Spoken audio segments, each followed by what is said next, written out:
Hello everyone, my name is Dr. Rupinder Syal and welcome again to Spartan Tutorials. So आज हम next lecture discuss करेंगे carbohydrates पे। तो CSIR NET में unit 1 biochemistry में हम बेसिक बायोमोलिक्यूल्स जो हमारे basically 5 major types of biomolecules हैं, कार्बोहाइड्रेट्स, अमीनो एसिड्स और प्रोटीन्स, न्यूक्लिक एसिड्स, लिपिड्स और विटामिन्स, इनमें से हम कार्बोहाइड्रेट्स पे फोकस कर रहे हैं अभी। और आज का ये लेक्चर बेसिकली कार्बोहाइड्रेट्स की जो CSIR नेट की सिलेबस की रिक्वायरमेंट्स है उसको कंप्लीट करेगा।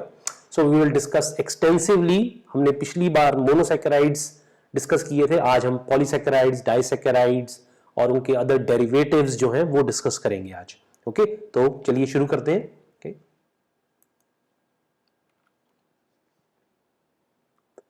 सो लास्ट टाइम हमने जब डिस्कस किया था मोनोसैकेराइड्स को, तो monosaccharides are basically which contain one ketone group और aldehyde group with many hydroxyl groups, तो इसीलिए उनको मोनोसैकेराइड कहते हैं। उनमें 3 से लेके there could be n number of carbon atoms, 10 to 12 is the normal number, right. तो इनके डेरिवेटिव्स भी हैं। डेरिवेटिव्स का मतलब ये है कि इनको कुछ केमिकल रिएक्शन की वजह से इनसाइड द सेल इनको कुछ अदर फॉर्म में कन्वर्ट किया जाता है। तो 4 हमारे पास मेन जो इंपॉर्टेंट है बायोलॉजिकली वो मोनोसैकेराइड डेरिवेटिव्स हैं। एक है शुगर एसिड्स, दूसरे हैं शुगर अल्कोहल्स, तीसरे हैं डिऑक्सी शुगर्स और चौथे हैं एमिनो शुगर्स। ओके, तो ये 4 मोनोसैकेराइड डेरिवेटिव्स हैं। ये मोनोसैकेराइड्स ही हैं, लेकिन इनमें कुछ एक्स्ट्रा केमिकल ग्रुप्स या तो ऐड किए गए हैं या फिर कुछ केमिकल ग्रुप्स रिमूव कर दिए गए हैं, तो इनके ये मॉडिफाइड फॉर्म्स हैं। ओके,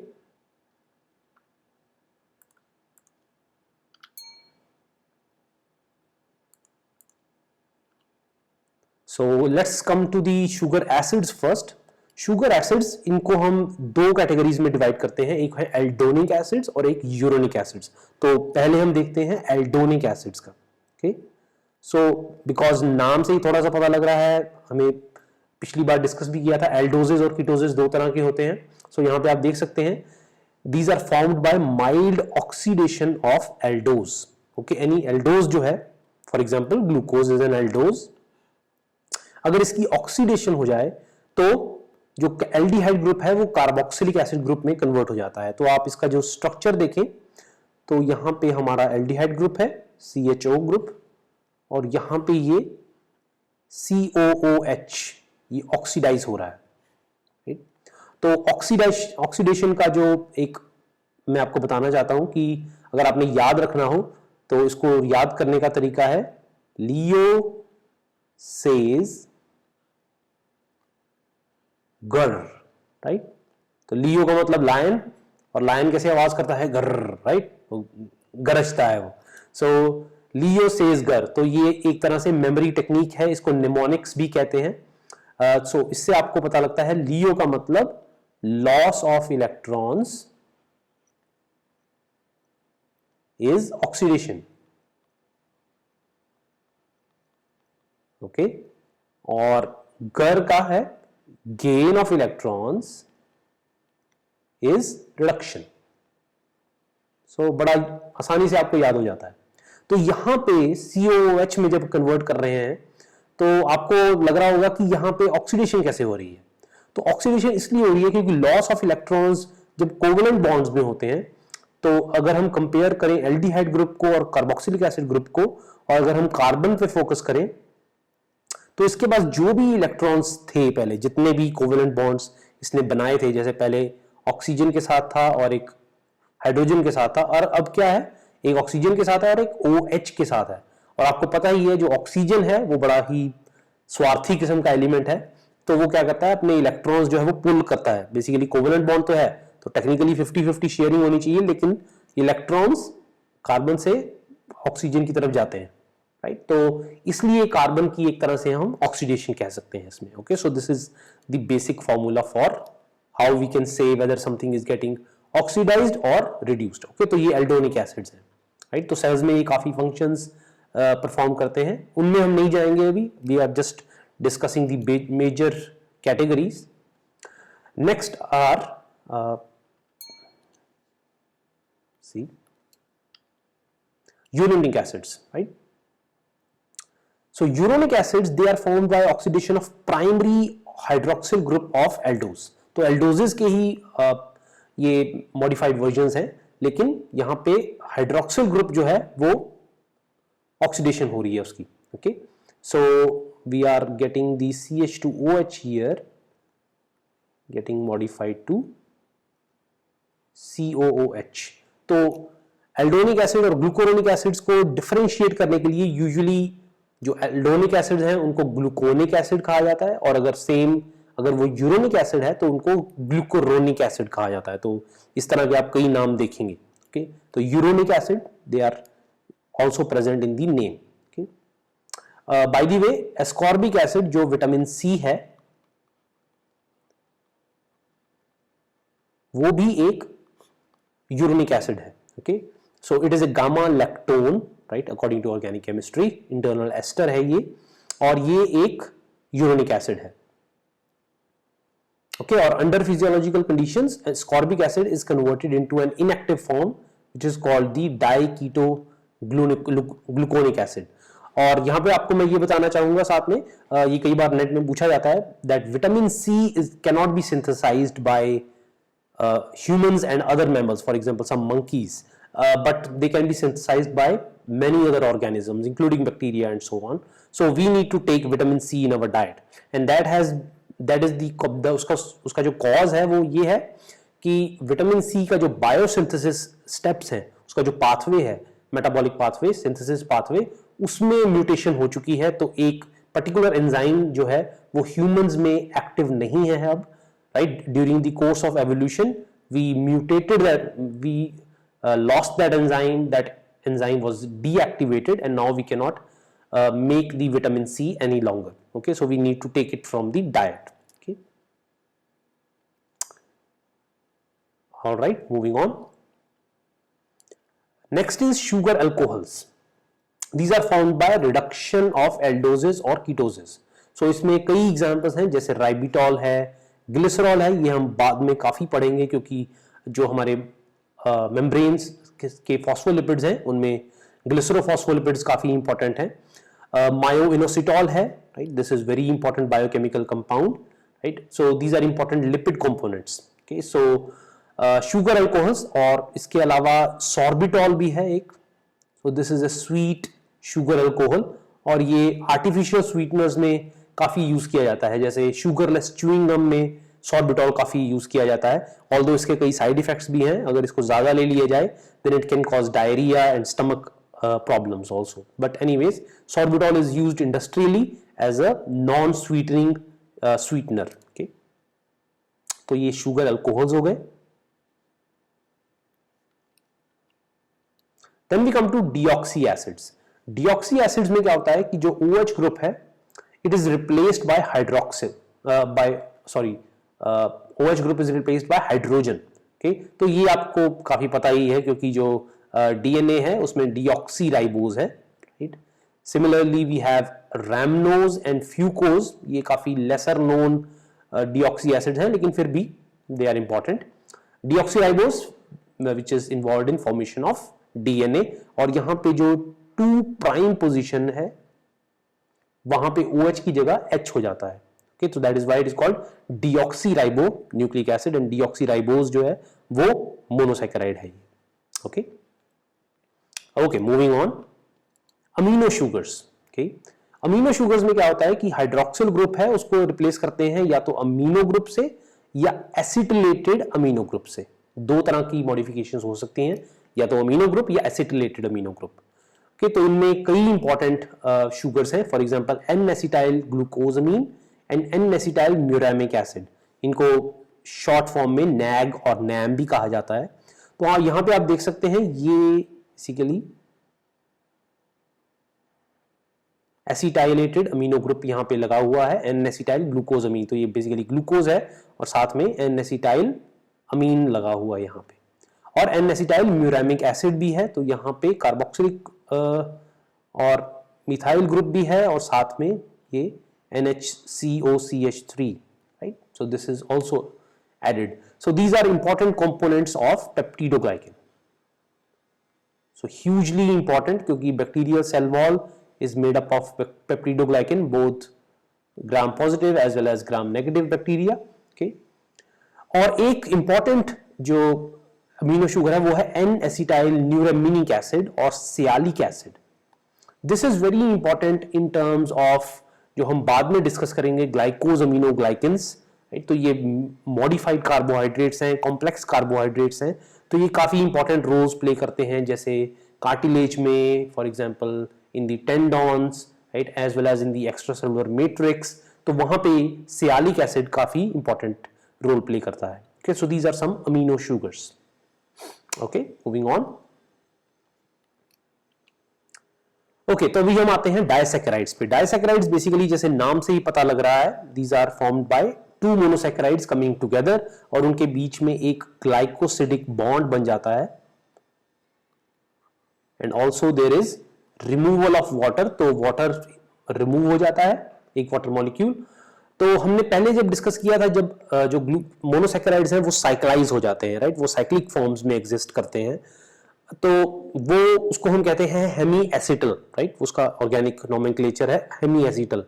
अगर फिर दोबारा बेसिकली एक और OH अटैक करे, लेकिन यहां पे अभी एक OH कहां से आ रहा है, दूसरे मोनोसैकेराइड से, तो उसको हम कहते हैं फिर एसिटल या फिर कीटल।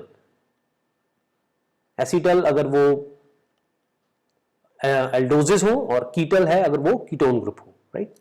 सो फॉर एग्जांपल यहां पे ग्लूकोज प्लस ग्लूकोज है, और यहां पे ग्लाइकोसिडिक बॉन्ड बन रहा है, and along with removal of water, और यहां पे maltose बन रहा है। maltose is formed in barley, it is formed in germinating seeds, germinating wheat for example, और extensively used in beer fermentation, right, beer making में काफी यूज होता है। और ये जो ग्लाइकोसिडिक बॉन्ड है, इसका पर्टिकुलर नोमेनक्लेचर है, इसको हम डिनोट करते हैं by alpha 1,4। That means in the alpha configuration, यहां पे अल्फा कॉन्फ़िगरेशन है, राइट। हमने आपको पिछली बार बताया था कि ये जो साइक्लिक फॉर्म्स हैं, अगर यहाँ पे OH ऊपर हो तो उसको बीटा कहते हैं, और अगर H हो तो उसको अल्फा कहते हैं। तो यहाँ पे अल्फा 1 to 4 ग्लाइकोसिडिक बॉन्ड बन रहा है। ओके, यहाँ पे देखने वाली बात और ये है कि ये हेमी एसिटल कार्बन ये OH ग्रुप के साथ यहाँ पे अभी भी प्रेजेंट है। दैट मीन्स ये अभी भी लीनियर फॉर्म में कन्वर्ट हो सकता है। ये वाला जो ये वाला ग्लूकोज मॉलिक्यूल है, ये अभी भी लीनियर फॉर्म में कन्वर्ट हो सकता है, and then it can still act as a reducing agent. So maltose is also a reducing sugar. लेकिन कई जो हम कार्बोहाइड्रेट्स देखेंगे डाइसैकेराइड्स, उनमें क्या होता है कि जो हेमी एसिटल कार्बन है वो ग्लाइकोसिडिक बॉन्ड फॉर्मेशन में लॉक हो जाती है, तो वो अभी रिड्यूसिंग एजेंट की तरह काम नहीं कर पाती है, तो इसीलिए वो नॉन रिड्यूसिंग शुगर बन जाती है। Okay,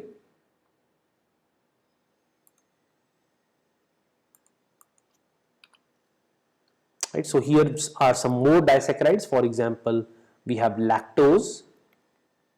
It has beta 1,4 glycosidic bond, so you can see in the beta configuration, beta 1,4 glycosidic bond, it still has the hemiacetal carbon, so it is available. Okay, sucrose, यहाँ पे क्या है, glucose in the alpha configuration, alpha 1 2 beta, यहाँ पे bond है, glucose and fructose, right? So here you can see actually that OH bond is not available. यहाँ पे सिर्फ हाइड्रोजन रह गया है, राइट। ये CH2OH वाला तो OH काम नहीं कर सकता है, तो एक्चुअली जो OH था वो यहाँ पे था और वो बॉन्ड फॉर्मेशन में यूज हो गया है। So sucrose is non reducing. Okay, sucrose is non-reducing in nature because its hemiacetal carbon is involved in glycosidic bond formation. Okay, trehalose, right? Trehalose is found in insects. Okay, तो इनके hemolymph में present होता है। It is also a disaccharide of glucose, but यहाँ पे bonding pattern different है। Okay, so this is 1 alpha to 1 alpha. Okay, so alpha 1 and then alpha 1 glucose. Okay, so this is trehalose found in haemolymph, जो circulating fluid है insects का, तो आप उसको basically blood समझ सकते हैं इंसेक्ट्स का, haemolymph. Okay, so these are some disaccharides. So just to recap, the disaccharides which are non reducing, sucrose, trehalose, और रिड्यूसिंग लैक्टोज एंड माल्टोज। कई बार आपको MCQs में कई बार शायद गेट में भी पूछ लेते हैं, choose the reducing or non reducing, so you can refer back to this slide. Okay,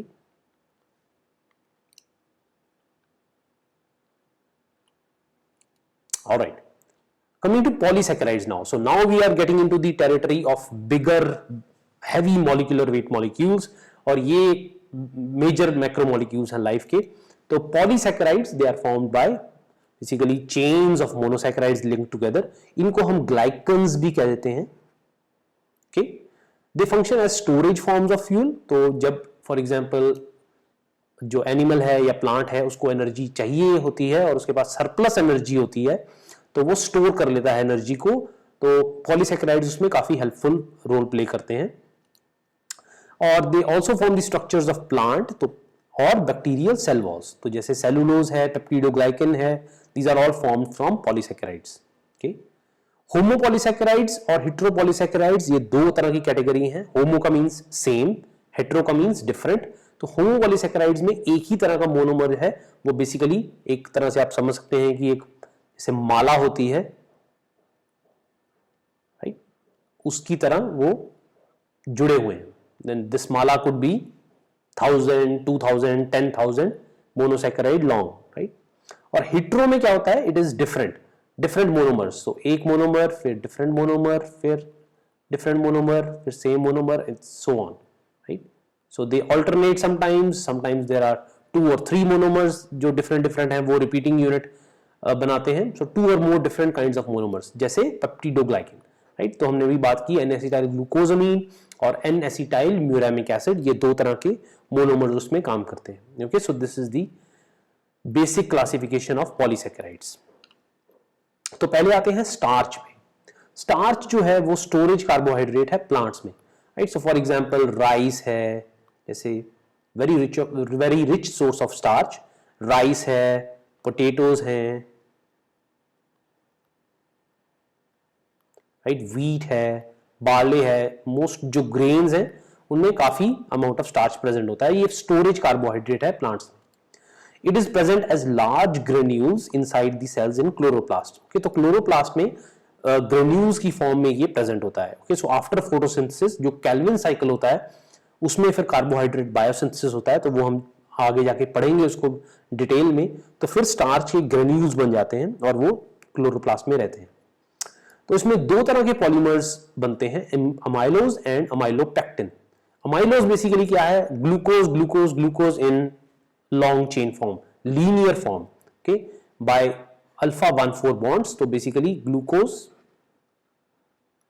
linked to another glucose, linked to another glucose, और इन सभी में alpha 1,4 glycosidic bond present होता है, right. और ये लेफ्ट हैंडेड हीलिक्स की form में होता है. okay? और दूसरा है अमाइलोपेक्टिन. अमाइलोपेक्टिन होता है ब्रांच्ड चेन ऑफ ग्लूकोज. तो ये जैसे आपने यहाँ पे देखा अमाइलोज है ये, तो कहीं ना कहीं पे glucose glucose and so on, यहां पे ब्रांच निकल आती है. Okay, so like this. So it is heavily branched, और ये जो ब्रांच बनती है उसमें अल्फा 1,6 ग्लाइकोसिडिक बॉन्ड बनता है. Okay, alpha 1,6 glycosidic bond, alright. तो अमाइलोपेक्टिन जो है उसमें एक ब्रांच पॉइंट हर एक 24 से लेके 30 ग्लूकोज के बाद एक ब्रांच निकल आती है. तो काफी ब्रांचिंग होती है क्योंकि ये बहुत बड़े बड़े मॉलिक्यूल्स होते हैं. ओके, तो ये देखिए आप यहाँ पे डायग्राम में बहुत अच्छी तरह समझाया हुआ है. अमाइलोज में ये अल्फा 1,4 बॉन्ड है, ये भी अल्फा 1,4 बॉन्ड है. अमाइलोपेक्टिन में ये जो लाइट ब्लू स्ट्रक्चर्स हैं ये सारे ग्लूकोज मॉलिक्यूल्स हैं. और यहां पे आप देख सकते हैं अल्फा 1,6 बॉन्ड, अल्फा 1,6 बॉन्ड, ये ब्रांचिंग पैटर्न में इन्वॉल्व है. Okay, so amylopectin. ये तो ये यहाँ पे this is a very interesting transmission electron microscope picture image of Chlamydomonas cell. So Chlamydomonas is a cyanobacterium.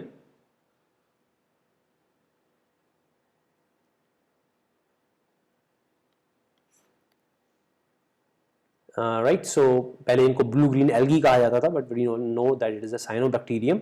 So now you can see this is the starch granule, और ये जो C shaped है ये बेसिकली इनका carbohydrate chloroplast है. You can see the grana lined up, and this is the starch granule. Okay, so pretty interesting structure. All right, coming on to glycogen. तो glycogen basically आप समझ सकते हैं कि ये animal starch है. Okay, just like starch, it is just animal starch. इसमें भी bonding structure same है. इसमें हम amylose amylopectin नहीं बात करते, पर overall structure same ही है. इसमें भी amylose और amylopectin type structure होते हैं. Okay, तो सिर्फ डिफरेंट जो है इसमें वो ये है कि फ्रीक्वेंसी ऑफ ब्रांचिंग और ज्यादा है. हर एक 8 से लेके 12 रेजिड्यूज के बाद एक ब्रांच है, तो बहुत एक्सटेंसिवली ब्रांच है. ये 2 जगह पे स्टोर होता है बॉडी में, in mammals and vertebrates, specially humans. तो लिवर और स्केलेटल मसल यहाँ पे 2 जगह में. And both glycogen and starch they are heavily hydrated, मतलब उनमें वाटर मॉलिक्यूल्स काफी जो है वो अटैच हुए रहते हैं. And that is why we can't store that much glycogen in our body, because उसके साथ water of hydration बहुत ज़्यादा आ जाता है. That is why we evolved to have glycogen only in a small amount, and that's why we store most of our excess energy in the form of fat, adipose tissue, क्योंकि उसमें because वो non-polar nature होता है तो वो इतना पानी attract नहीं करता है. Okay? तो लेकिन glycogen है वो पानी attract काफ़ी करती है, तो it becomes heavy very very fast.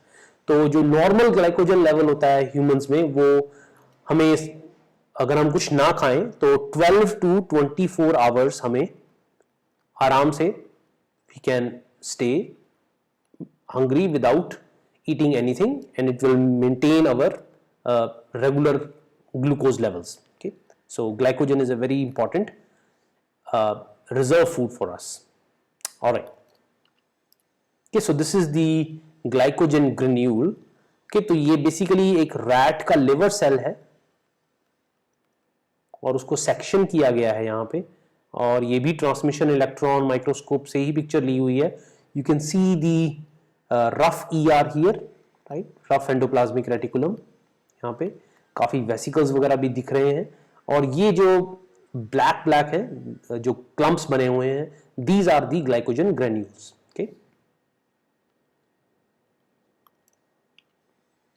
Alright, एक छोटा सा कंसेप्ट मैं आपको समझाना चाहता हूँ, ये काफी बार कंफ्यूजन होता है स्टूडेंट्स में, वो है reducing and non reducing ends के बारे में. So reducing and non reducing ends क्या होते हैं? बिकॉज ये जो ग्लाइकोसिडिक बॉन्ड फॉर्मेशन होती है, इसमें जो रिड्यूसिंग एंड्स हैं वो टोटली कवर हो जाते हैं basically in the formation of glycosidic bonds. तो अगर हम स्टार्च की बात करें या ग्लाइकोजन की बात करें, तो यहां पे जैसे आप देख रहे हैं कि ये तो लीनियर चेन है और ये ब्रांच चेन है, राइट. सो यहां पे क्या हो रहा है बेसिकली कि यहां पे कोई भी रिड्यूसिंग एंड नहीं है, और जब ये चेन जहां पे खत्म होती है वो भी सारे नॉन रिड्यूसिंग एंड्स हैं. Okay, so these are all non reducing ends. तो एक चेन जो है उसमें सिर्फ एक ही रिड्यूसिंग एंड्स है और बाकी सारे नॉन रिड्यूसिंग एंड्स होते हैं. ओके, तो अगर उसके पास फॉर एग्जांपल 7 ब्रांचेस हैं तो it will be 7 non reducing ends and 1 reducing ends. तो जो एंजाइम्स हैं ग्लाइकोजन को ब्रेक डाउन करने के लिए या स्टार्च को ब्रेक डाउन करने के लिए, वो एक्चुअली नॉन रिड्यूसिंग एंड्स के लिए स्पेसिफिक होते हैं. Okay, because there is only 1 reducing end but many non reducing ends, और हमें तेजी से अगर एनर्जी चाहिए तो इट मेक सेंस कि हमें नॉन रिड्यूसिंग एंड्स पे फटाफट ग्लूकोज को हटा देना चाहिए. So basically they remove 1 glucose molecule at a time and release glucose into the blood very fast by acting on these non-reducing ends. Okay. All right, moving on. Coming to the next polymer or polysaccharide, that is cellulose. Okay, it is a fibrous, tough, linear polymer. It is a very, it is a very tough polymer of D glucose units. यहां पे bonding pattern ध्यान रखने वाला है, वो है beta 1,4. Alright, beta 1,4 glycosidic bond है ये. सेलुलोज जो है वो मेनली वुड और कॉटन का बेसिक कॉन्स्टिट्यूएंट है. Cotton is almost 100% cellulose and would में बेसिकली कुछ और भी सब्सटेंसेस होते हैं, लिग्निन, सुबेरिन वगैरह, लेकिन सेलुलोज काफी अमाउंट में होती है. Okay, A chain contains about 10,000 to 15,000 glucose units. We cannot digest glucose, humans cannot digest glucose, right? So it acts as a fiber for us. वो इसलिए क्योंकि जो हमारे स्टार्च डाइजेस्टिंग एंजाइम्स हैं, अमाइलेजेस हैं, वो स्पेसिफिक हैं अल्फा 1,4 ग्लाइकोसिडिक बॉन्ड्स के लिए. तो आप देख सकते हैं यहाँ पे केमिस्ट्री की कितनी इंपॉर्टेंस है कि जो एंजाइम्स हैं वो आप जस्ट अल्फा की जगह बीटा अगर हो जाए तो हम उसको डाइजेस्ट नहीं कर पाते हैं. Very interesting, right? नहीं तो हमारा जो खाना है, हम घास वगैरह भी खा सकते थे, लेकिन हम उसको पचा नहीं सकते हैं, राइट? बट जो रूमिनेंट एनिमल्स हैं जैसे काऊ है, बफेलो है, गोट है, वो खा सकते हैं और उनके पास भी एक्चुअली एंजाइम्स नहीं है, लेकिन उनके जो बेसिकली स्टमक है, उनके गट होता है, जो रूमन होता है उनका, उसमें बैक्टीरिया होते हैं कई, वो खा सकते हैं एक्चुअली इसको. Okay, so they have many bacteria, they secrete cellulases. तो वो सेलुलेजेस ऐसे एंजाइम्स होते हैं जो सेलुलोज को डाइजेस्ट कर सकते हैं और फिर उनसे उनको शुगर मिलती है. ओके, बट अनफॉर्चुनेटली और fortunately we don't have that, so we can only eat them as salads, right? Similarly termites, जिसको स्यूंक भी कह देते हैं हिंदी पंजाबी में, राइट? स्यूंक basically destroys wood. They can also digest cellulose because their intestine also carries microbes, right, which secrete cellulase enzymes. Similarly, wood rot fungi होते हैं, ये जो जंगलों में अगर पेड़ के जो तने होते हैं वो गिर जाते हैं, उन पे ग्रो करते हैं. Very beautiful structures. Wood rot fungi वो भी सेलुलेज सिक्रीट करते हैं और डिकम्पोजिशन में हेल्प करते हैं. और जैसे मैंने पहले ही बताया, bacteria and rumen of cattle, they also secrete cellulase. Okay, so that is about cellulose. This is the structure. Okay, beta 1,4 glycosidic bond है यहाँ पे, ये आपको इंपॉर्टेंट है याद रखना. ये है वुड रॉट फंजाई, जैसे मैंने कहा, very beautiful structures, right? So these you can see these kind of layers, kind of leaves emerging on the trees. चलिए जी आगे चलते हैं. काइटिन, ओके, वेरी इंपॉर्टेंट, क्योंकि इंसेक्ट्स बहुत ज़्यादा हैं दुनिया में, अभी तो कम हो रहे हैं बट बहुत ज़्यादा हैं दुनिया में, राइट? अगर आप मेजॉरिटी स्पीसीज देखें तो मेजॉरिटी इंसेक्ट्स ही हैं. सो काइटिन जो है वो एक्सोस्केलेटन बनाता है इंसेक्ट्स का. ओके, सो जो हार्ड एक्सोस्केलेटन है वो काइटिन का बना होता है. So it is a linear polysaccharide of monomer unit called N acetyl glucosamine. Same N acetyl glucosamine जो हमने पेप्टिडोग्लाइकन में देखा था, लेकिन यहाँ पे म्यूरामिक एसिड नहीं है, यहाँ पे सिर्फ एन-एसिटाइल ग्लूकोजामीन है और उनके बीच में बीटा 1,4 ग्लाइकोसिडिक बॉन्ड है. Okay, it is also very fibrous. So now you can see here rhino beetle है, तो ये जो इसकी हार्ड एक्स्ट्रा सेलुलर और एक्सोस्केलेटन है वो काइटिन का बना हुआ है. Okay, so here you can see the beta 1,4 bond. Okay, acetylated amino group is there. Okay, so chitin. So this is a very nice summary. Okay, तो आप I will put the slides for you to download. You can keep this as a ready reference. So here we have all the important polymers: starch, amylose, amylopectin, glycogen, cellulose and chitin. Mostly इनमें ही questions आते हैं. Okay, इनके bonding patterns पे, इनका monomer क्या है, तो you can refer to them later. All right. All right. Now we go to the even kind of higher category. तो यहाँ पे mixtures मिलने लगेंगे. Okay, so we are now coming to the glycosaminoglycans. Okay, so glycosaminoglycans में मतलब थोड़े modified carbohydrates हैं और उनके polysaccharides हैं. So these are unbranched polysaccharides of alternating uronic acid and glucosamine residues. Uronic acid हमने पहले ही डिस्कस किए थे, अल्डोनिक एसिड, यूरोनिक एसिड अभी इस लेक्चर में, और ग्लूकोजामीन, राइट, अभी हमने डिस्कस किया जैसे काइटिन, राइट. तो इनके अनब्रांच्ड पॉलीसैकेराइड्स हैं. दे अकर इन ग्राउंड सब्सटेंस. जो सेल्स में एक्स्ट्रा सेलुलर मैट्रिक्स होता है, जिसमें जो सेल्स हैं वो बेसिकली गड़े होते हैं, वो एकदम एम्बेडेड होते हैं, उसको हम ग्राउंड सब्सटेंस कहते हैं. Okay, so glycosaminoglycans play a very important role over there. So we will not go into much detail here into the individual glycosaminoglycans, but I just want to have an overview for you to know their roles and their importance.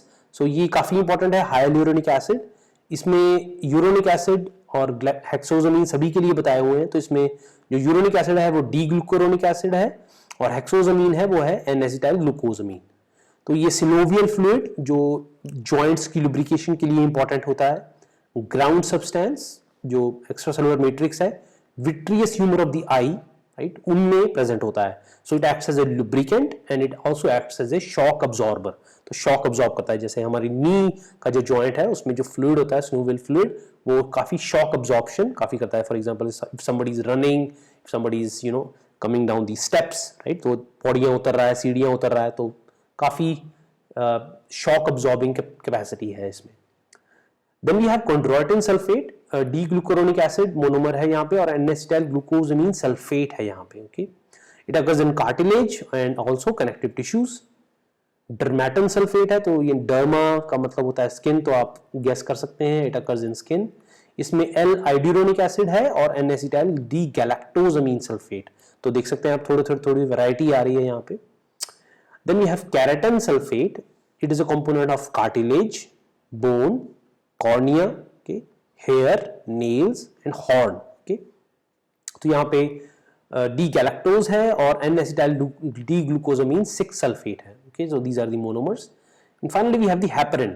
Heparin basically एक important role play करता है because it is a blood anticoagulant, inhibits blood clotting, and it is one of the most negatively charged molecules found in our body.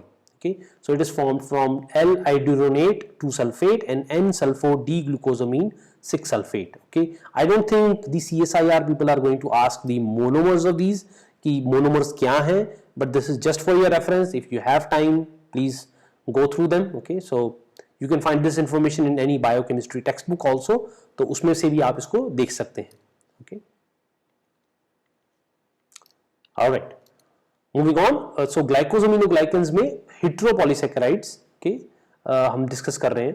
So these are complex macromolecules found on cell surface and extracellular matrix, जैसे हमने बात किया ground substance में. So इसमें क्या होता है कि जो ग्लाइकोसामिनोग्लाइकेंस में, इनमें ग्लाइकोसामिनोग्लाइकेन चेन्स जो हैं वो प्रोटीन मॉलिक्यूल्स के साथ अटैच होते हैं. ओके, तो ये हेटेरोपॉलीसैकेराइड्स हैं. Okay, and point of attachment जो होता है वो सीरीन होता है एक. ओके, सीरीन, और यहां पे टेट्रासैकेराइड ब्रिज होता है, तो सीरीन के साथ right, so glyco, so sugar molecule, right, glyco, right, gly का मतलब यहाँ पे ग्लाइसिन नहीं है, तो सीरीन के साथ ये पॉलीसैकेराइड जो है वो अटैच होता है. तो ये है आपका ग्लाइकोसामिनोग्लाइकेन और ये सीरीन के साथ एक प्रोटीन के साथ अटैच्ड होता है, तो यहां पे है प्रोटीन. ओके, तो इसका एग्जांपल है for example aggrecan and versican. So carbohydrate portion जो है वो इसका मेन कंपोनेंट होता है. तो प्रोटीन एक्चुअली छोटा पार्ट होता है, carbohydrate portion is really huge. तो ये कार्टिलेज वगैरह में काफी प्रेजेंट होते हैं. So let me show you image here. तो यहाँ पे इमेज देख सकते हैं आप. फॉर एग्जाम्पल ये है प्रोटीओग्लाइकेन कॉम्प्लेक्स. ओके, यहाँ पे कार्बोहाइड्रेट है और ये प्रोटीन है. ओके, तो प्रोटीन एक्चुअली, और ये पॉलीसैकेराइड है, राइट. तो ये ग्लाइकोसामिनोग्लाइकेन है फॉर एग्जाम्पल, राइट. तो आप देख सकते हैं यहाँ पे कार्बोहाइड्रेट एक्चुअली बहुत ज्यादा रोल प्ले कर रहे हैं, लेकिन जो पर्पल है वो बेसिकली प्रोटीन है, तो प्रोटीन एक्चुअली कम है. और ये वाला जो इनसाइड पर्पल है ये भी एक्चुअली कार्बोहाइड्रेट है. तो carbohydrates are playing the major role here. So these are called proteoglycans.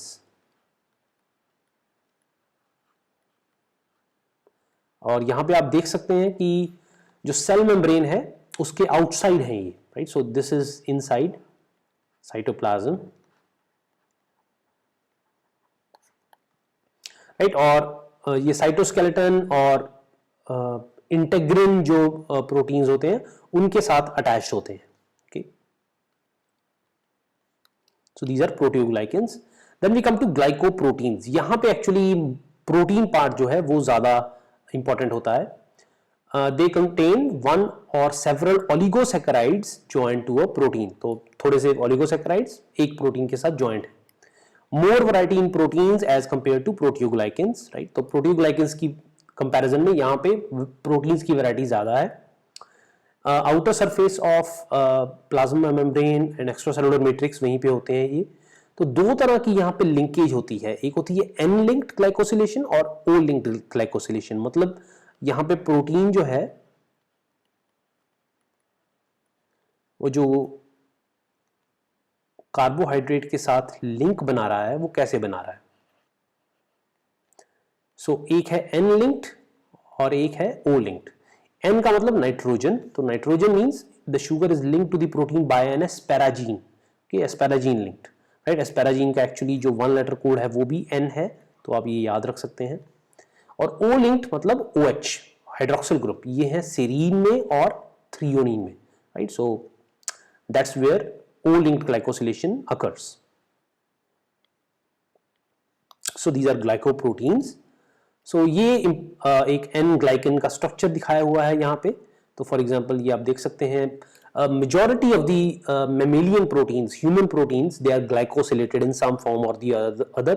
और इनमें काफ़ी रिसर्च चल रही है अभी, इनके फंक्शंस के बारे में काफ़ी एक्टिव रिसर्च हो रही है कि ये कैसे सेल सेल कम्युनिकेशन में हेल्प करते हैं. तो यहाँ पे आप देख सकते हैं for example this is the asparagine and threonine bridge, और उसके साथ N-acetyl glucosamine, mannose and so on. This is the kind of a glycoprotein that we have. Okay, so this is the overall structure. All right, and lastly we will discuss the another important polysaccharide, very important for other sections also, and that is the peptidoglycan. So gram positive and gram negative bacteria, I hope everybody of you remembers कि gram positive bacteria होते हैं, gram negative bacteria होते हैं, right. Gram positive में actually काफ़ी thick peptidoglycan layer होती है, gram negative में एक्चुअली 2 लेयर्स होती हैं, आउटर वॉल और इनर वॉल, एंड बीच में पेप्टिडोग्लाइकन होती है. ओके, और जो पेप्टिडोग्लाइकन होती है वो 2 मोनोमर्स की है, N-acetyl ग्लूकोजामीन और N-acetyl म्यूरामिक एसिड, और बीच में क्रॉस लिंकिंग के लिए एक पेंटापेप्टाइड और टेट्रापेप्टाइड होता है in case of gram positive bacteria. और इनमें खास बात एक और याद रखिए कि यहां पे डी अमीनो एसिड्स भी होते हैं. फॉर एग्जांपल डी एलानीन जरूर होता है यहाँ पे. नॉर्मली जो अमीनो एसिड्स होते हैं वो एल अमीनो एसिड्स होते हैं, लेकिन यहाँ पे डी अमीनो एसिड्स भी होते हैं ग्राम नेगेटिव बैक्टीरिया में, right. So there is a direct link between the amino acids and also there is a tetrapeptide link.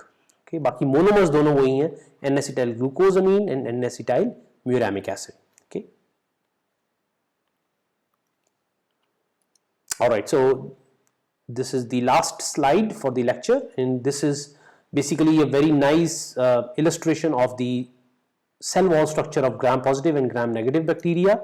So gram positive bacteria में यहाँ पे साइटोप्लाज्म है, यहाँ पे लिपिड बायलेयर है, प्लाज्मा मेम्ब्रेन वो तो सभी में होती है, राइट. उसमें मेम्ब्रेन प्रोटीन्स वगैरह भी हैं, और ये थिक पेप्टिडोग्लाइकन सेल वॉल है. एक और मॉलिक्यूल होता है ग्राम पॉजिटिव सेल वॉल में, वो है teichoic acid. Okay, so please remember this is teichoic acid, pretty important. Okay, gram negative bacteria, gram positive bacteria का जो एग्जांपल है वो है for example bacillus subtilis,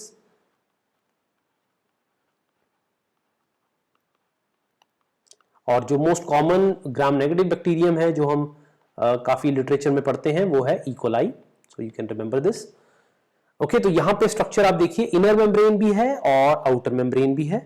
okay, और बीच में पेरिप्लाज्मिक स्पेस है और पेप्टिडोग्लाइकन सेल वॉल है. So there is a slight small slice of peptidoglycan as compared to a big thick peptidoglycan, right. तो यहाँ पे थोड़ी सी पतली सी लेयर है. ओके, इसके अलावा यहाँ पे लाइपोपॉलीसैकेराइड, इसको LPS कहते हैं, ये मॉलिक्यूल्स भी प्रेजेंट होते हैं. पोरिन प्रोटीन्स प्रेजेंट होते हैं. Okay, and there are also lipid A and O antigen, lipoprotein, these are other molecules present on the cell wall of gram negative bacteria. तो इनका पैथोजेनेसिस वगैरह में काफी रोल है, तो हम जब माइक्रोबायोलॉजी यूनिट देखेंगे तो उसमें इनके रोल्स को और डिटेल में डिस्कस करेंगे. Okay, so that finishes our discussion of carbohydrates. Okay, so carbohydrates is finished. So I will see you again soon with the next lecture. We hope to cover the whole of unit 1 in about 25 to 30 lectures, let's see how it goes. Okay, so let me know how you found the lecture. Was it too much, or was it good, or was it bad? Let me know what are the good aspects and what are the bad aspects. जो आपको अच्छा लगा, जो आपको बुरा लगा, मेरे को बताइए कमेंट्स में. And if there is any question or comment, please let me know. Okay, so thank you for watching the video. See you soon. Take care. Bye bye.